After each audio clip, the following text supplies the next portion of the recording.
Oh, hello there everyone. I keep saying I'm going to build models and not post any more videos for a while, but I was going to sleep last night and I'm thinking about this decal set I have, and boy, I'd love to have two SD40T-2s X Southern Pacific or two C30-7s XBN pulling a intermodal train for my favorite railway. And I'm thinking to myself, I got a couple flat car bodies.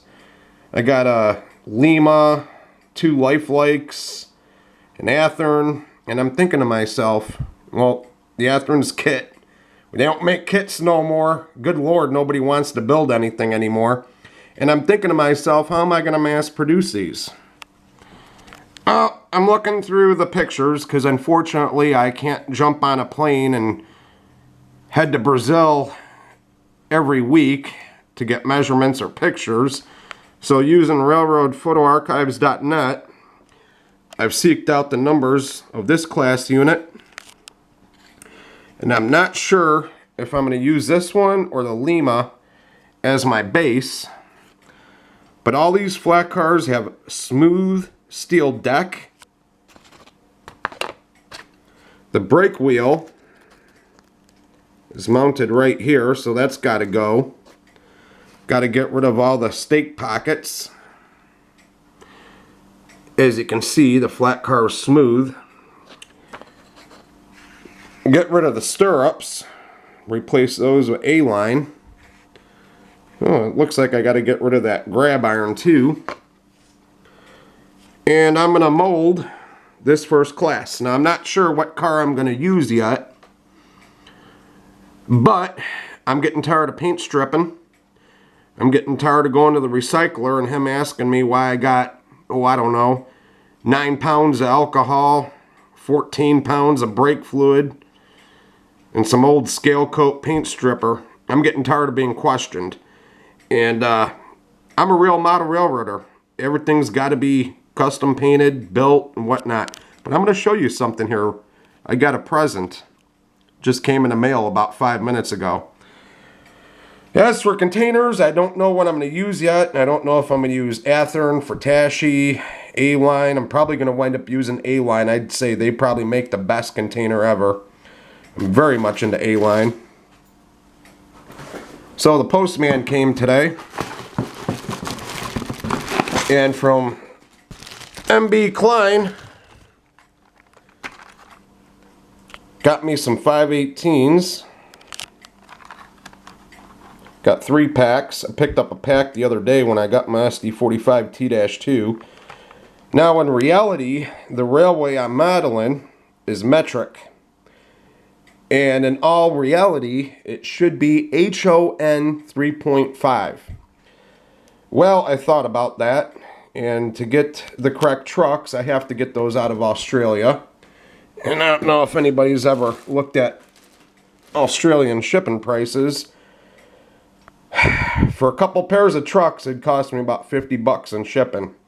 And the trucks, I think, were $13.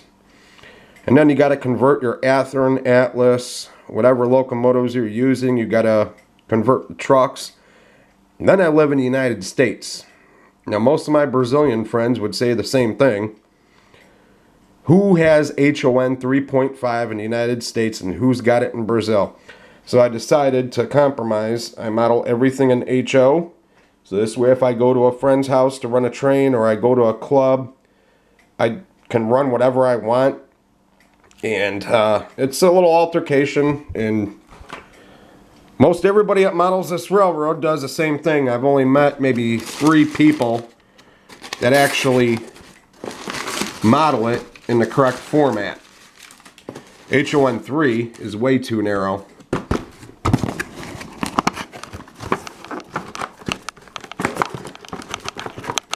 Wow, this one's jammed in. I gotta put the camera down here a second.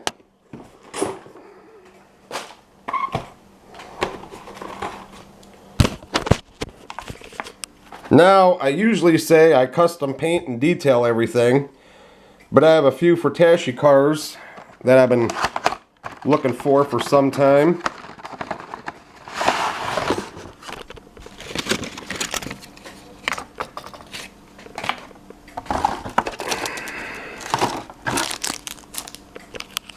Got my ladders and my top rungs. But I finally got this guy. I've been wanting him for a long time. Now granted, I have been custom painting these. For some ungodly reason, I wanted this car. As you can see, the flanges are way too big. That's where the KD trucks come in hand.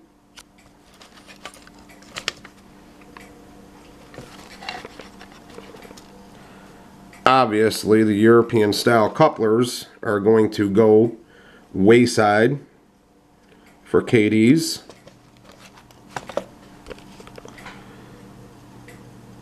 So I finally got it. And it's really funny. Real funny note. About 25 years ago, I modeled Chicago Northwestern and Chicago Central and Pacific Railway.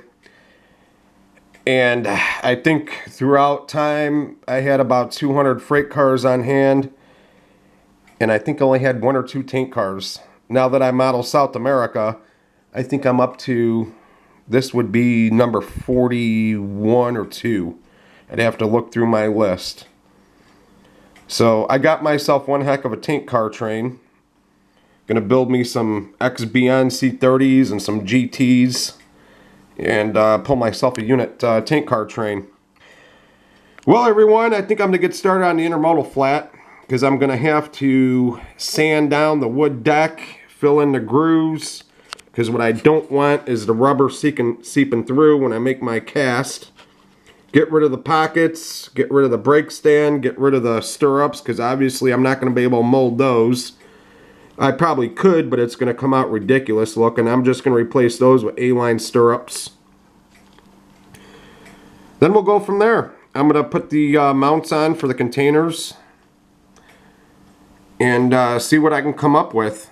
Because, let's see, we got enough for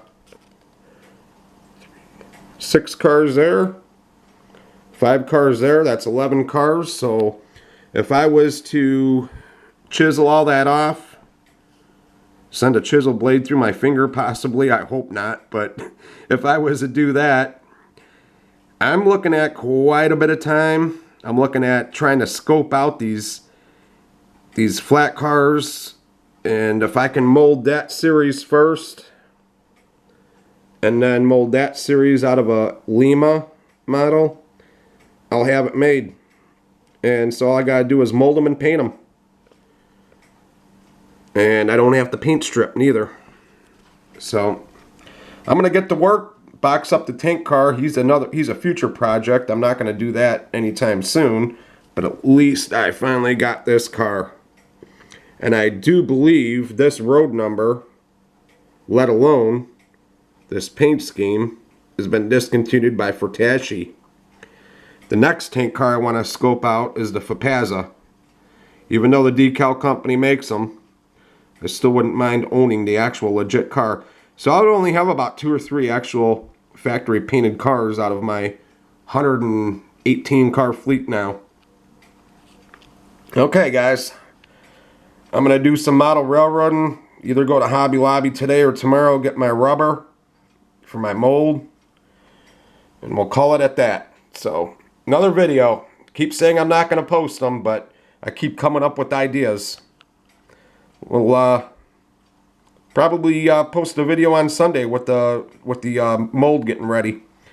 We'll see you guys later. Have a great Friday.